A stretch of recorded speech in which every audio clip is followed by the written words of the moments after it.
Hello students, अब आपका next topic है choice of journal location. Choice of journal location means एक ऐसा एरिया जहाँ पर आपने रिटेल स्टोर ऑपरेट किया हुआ है। तो बहुत सारे ऐसे नंबर ऑफ़ फैक्टर है जो रिटेल स्टोर को अफेक्ट करते हैं। कौन कौन से फैक्टर है? जैसे व्हीकल ट्रैफिक, वेक्यूलर ट्रैफिक। कहते हैं vehicle traffic means the number of vehicle that pass by in the area under study, कि जहाँ पर आपने रिटेल स्टोर ओपन कर रखा है वहाँ पर कितने नंबर ऑफ़ व्हीकल्स कितने हैं जो पास होते हैं, उसकी क्वांटिटी और फीचर्स क्या है वो हमारे रिटेल लोकेशन को अफेक्ट करते हैं। कुछ बिजनेसमैन जैसे जनरली कार वॉश और कन्वीनियंस स्टोर ऐसी चीज़ें जो है हैवी व्हीकल ट्रैफिक में रहती है, जबकि ऐसा दूसरे जो बिजनेसमैन है, रिटेलर है, वो ऐसा नहीं करते। सेकंड आता है आपका पेडेस्टेरियन ट्रैफिक। पेडेस्टेरियन होता है कि आप वॉकिंग डिस्टेंस है, वॉकिंग डिस्टेंस मतलब डाउन द स्ट्रीट या अप द स्ट्रीट आप वॉक करके जाते हो, तो डाउन द स्ट्रीट या डाउन दी स्ट्रीट या फिर अप दी स्ट्रीट जब आप वॉक करके जाते हो तो वहाँ पर कितने नंबर ऑफ़ पीपल्स है जो वॉकिंग डिस्टेंस के थ्रू रिटेलर के स्टोर तक पहुँचते हैं। The study of these type of traffic is most crucial because this only determine the number of buyer of the commodity. A site that contain most pedestrian traffic is regarded as the best. ज़्यादातर जो walking distance है, क्योंकि देखो जहाँ पर number of vehicle बहुत ज़्यादा होंगे वहाँ पर ओवर क्राउडेड होने के चांसेस रहेंगे और लोग इजीली पहुँच नहीं पाएंगे। तो पेडेस्टेरियन ट्रैफिक जो है ज़्यादा इंपॉर्टेंट मानी जाती है। पेडेस्टेरियन ट्रैफिक में शॉपर्स और नॉन शॉपर्स दोनों को लिया जाता है, तो इसलिए रिटेलर इस चीज़ को बहुत ज़्यादा केयरफुली एनालाइज करता है। नेक्स्ट आता है पार्किंग फैसिलिटीज़। कहता है पार्किंग फैसिलिटीज़ भी बहुत ज़्यादा इंपॉर्टेंट फैक्टर है जो जर्नल लोकेशन को फाइंड आउट करते हुए जो अपना ईजी रहता है। कहता है रिटेलर को सबसे पहले ये देखना चाहिए कि कितने नंबर ऑफ़ कस्टमर है जो अपने व्हीकल को पार्क करते हैं। अगर आपने फ्री पार्किंग जो है स्पेस दे रखा है वहाँ पर प्रॉब्लम क्रिएट हो जाएगी और ओवर क्राउडेड होने के चांसेस रहेंगे। नेक्स्ट आता है नेचर ऑफ प्रोडक्ट। एक रिटेलर को ये भी देखना है कि वो किस टाइप का प्रोडक्ट बना रहा है, और जनरली जो है if the retailer is offering such goods and services such as car washing and malls he need to be on the road. कि अगर वो ये चाहता है कि उसका नेचर ऑफ प्रोडक्ट क्या है कि वो कार वॉशिंग का काम करता है या मॉल्स वगैरह में काम करता है, तो वो ऑन रोड या नियर और हाईवे होना चाहिए। Similarly some time it become necessary for the retailer to locate himself in a busy market. ज़्यादातर रिटेलर ये चाहते हैं कि बिजी मार्केट में उनका जो स्टोर लोकेशन है वो होना चाहिए। आपने यहाँ पर एग्जांपल्स में लिखा हुआ है कि जो केमिस्ट की शॉप है वो ज़्यादातर कहाँ लोकेटेड होती है, नियर बाय हॉस्पिटल या डॉक्टर क्लिनिक के पास। नेक्स्ट आता है अवेलेबिलिटी ऑफ वर्कफोर्स। वर्कफोर्स भी जो है रिटेल लोकेशन को बहुत ज़्यादा अफेक्ट करता है।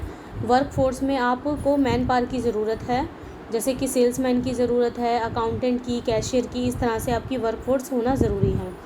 ट्रांसपोर्टेशन की बात करें तो ट्रांसपोर्टेशन को कंसीडर करते हुए 2 पॉइंट बहुत ज़्यादा इंपॉर्टेंट है। पहला कि ट्रांसपोर्टेशन फैसिलिटीज़ कस्टमर के लिए होनी चाहिए ताकि वो ईजिली रिटेल स्टोर तक पहुंच पाए। उस ट्रांसपोर्टेशन में कैब्स, बसेस, अदर लोकल जो ट्रांसपोर्ट है उसकी फैसिलिटीज़ कस्टमर को मिलनी चाहिए ताकि कस्टमर की एक्सेसिबिलिटी जो है उस रिटेल स्टोर तक ईजिली हो पाए। दूसरा पॉइंट आता है कि रिटेलर को ट्रांसपोर्टेशन की इसलिए भी ज़रूरत है क्योंकि वो गुड्स को कैरी करना चाहता है एक प्लेस से दूसरे प्लेसेस पर। फिर आता है पॉपुलेशन डेंसिटी। पॉपुलेशन डेंसिटी का मतलब होता है कि उस एरिया में कितने नंबर ऑफ़ पर्सनस जो है रहते हैं। अगर नंबर ऑफ़ पर्सनस ज़्यादा होंगे तो हम मान लेंगे उनकी परचेजिंग पावर उतनी ही ज़्यादा होगी।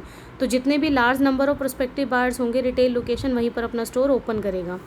Cost of property. कहते हैं प्रॉपर्टी को लेना ये बहुत ज़्यादा फैक्टर अफेक्ट करता है। तो प्रॉपर्टी सबसे पहले रिटेलर्स के द्वारा अफोर्डेबल होनी चाहिए। प्रॉपर्टी को एक्वायर करना, बोट करना, सोल्ड करना, ये सारी चीज़ें बहुत ध्यान में रखी जाती हैं। मान लो हमने एक रिटेल स्टोर ओपन करना है लेकिन प्रॉपर्टी के कोई दाम ही सेट नहीं हो पा रहे हैं, ठीक है, उसके पेपर वर्क कंप्लीट नहीं हो पा रहे हैं, ख़रीदना बेचना थोड़ा सा मुश्किल हो जाएगा। तो ऐसी जगह लेनी है जहाँ पर आपने ख़रीद तो ली है लेकिन इन केस अगर आपको सेल आउट करके जाना पड़े तो वो थोड़ा सा ईजी टास्क हो।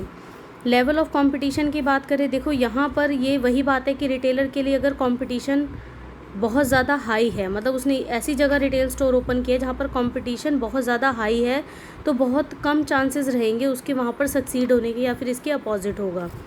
Size of the target market. Target market मतलब आपने लार्ज नंबर ऑफ़ कस्टमर यानी कि पर्सपेक्टिव बायर्स को चूज़ करना है। जितने ज़्यादा पर्सपेक्टिव बायर्स होंगे उतनी ही अच्छी लोकेशंस आपके लिए वो स्टोर लोकेशन बन जाएगी। फिर आता है लो रूल्स एंड रेगुलेशन।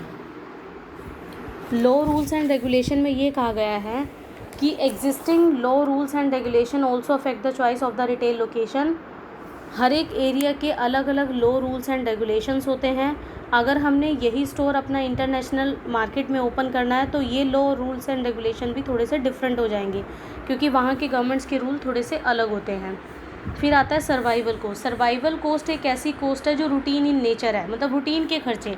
आपने स्टोर ले लिया, लाइट का खर्चा आएगा, इलेक्ट्रिसिटी का खर्चा आएगा, स्किल्ड है अनस्किल्ड मैन है उनको क्या वेजेस पेमेंट देनी है, ट्रांसपोर्टेशन का खर्चा। तो जो खर्चे रूटीन इन नेचर है कि जैसे रेंट तो पे करना ही करना है, इलेक्ट्रिसिटी का बिल भी भरना है, स्किल्ड और अनस्किल्ड वर्कर आपने रखे उनको पेमेंट भी करनी है। तो जो रूटीन इन नेचर आ जाती है कॉस्ट, वो सर्वाइवल कॉस्ट कहलाती है। इनकम लेवल क्या होता है? इनकम लेवल भी एक रिटेल लोकेशन को फाइंड आउट करते हुए बहुत ज़्यादा फैक्टर अफेक्ट करता है। कहता है कि लेवल ऑफ इनकम और परचेजिंग पावर उस एरिया की आपने देखनी है। अगर लेवल ऑफ इनकम ज़्यादा होगी, इसका मतलब है लोगों की स्पेंडिंग और परचेजिंग पावर भी उतनी ही ज़्यादा होगी। तो यहाँ पर हमने ये देखना है the retailer must choose a retail location, कि रिटेलर ज़्यादातर उसी रिटेल लोकेशन को चूज़ करता है where the income and the spending level of people are high, कि जो जिन लोगों की इनकम और स्पेंडिंग पावर यानी कि परचेजिंग पावर हाई होगी, ऐसी लोकेशन जो है एक रिटेल लोकेशन के लिए बहुत अच्छी मानी जाती है। तो ये टोटल 13 पॉइंट्स है जो चूज़ अ रिटेल लोकेशंस में आपने पढ़ने हैं। Thank you.